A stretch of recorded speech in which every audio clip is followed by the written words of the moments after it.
Hi, my name is Marek. I'm art director here at Drago Entertainment. Hi, I'm Ian. I'm a technical director here at Drago.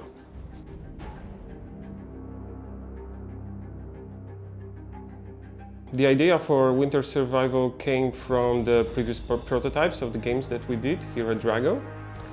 And it was changed and cut to measure to provide nice experience for survival players in the wintry environments. That was the whole premise at the beginning. The general technology was sort of a guide at the very beginning. We've built on what we had before, so this was the easiest way to explore that part of the technology that we had, as well as trying to build some art and design on top of the idea. And since we were dealing with simulator things at the very beginning, we still were very focused on the simulatory feel, the realism, but we then later decided to pivot a little bit into a different direction.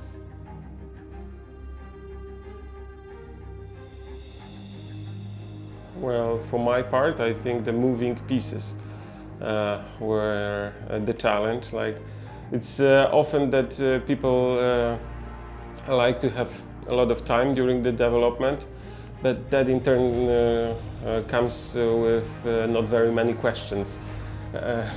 And answering those questions as we produce was, I think, on my part, one of the biggest challenges of the project. I think artistically, very early on, we also had some remnants, let's say, from previous projects where we had some terrain materials, we had some lighting setups, we had some visuals that we wanted to rework more or less from ground up, because they were not performant, they had issues, and for example, Marek's work revolved very heavily at the beginning around the previous work. Yes. Yeah, I couldn't start with the clean slate.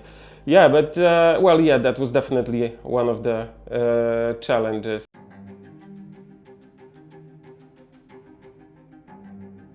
To me, it's also a question about the survival versus single player type of game, because in a survival game we like to use those big systems that provide the baseline for the gameplay, and we had to face that with the single player mode. Attention to details is kind of expected, however, that our tools said otherwise. And yeah, I think that was the first difference, the main difference between the realism and gamifying, if I can say something like that.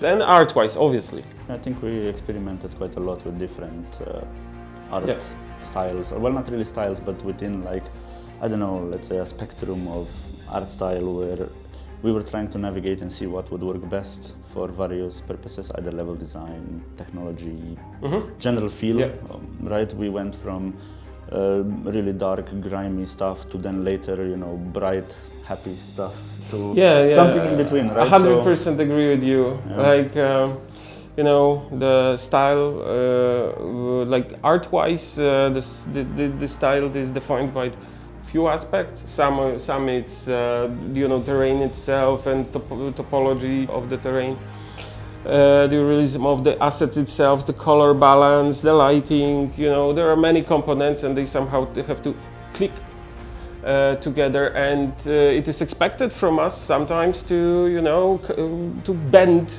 one or two features into the direction of the player and the expected gameplay.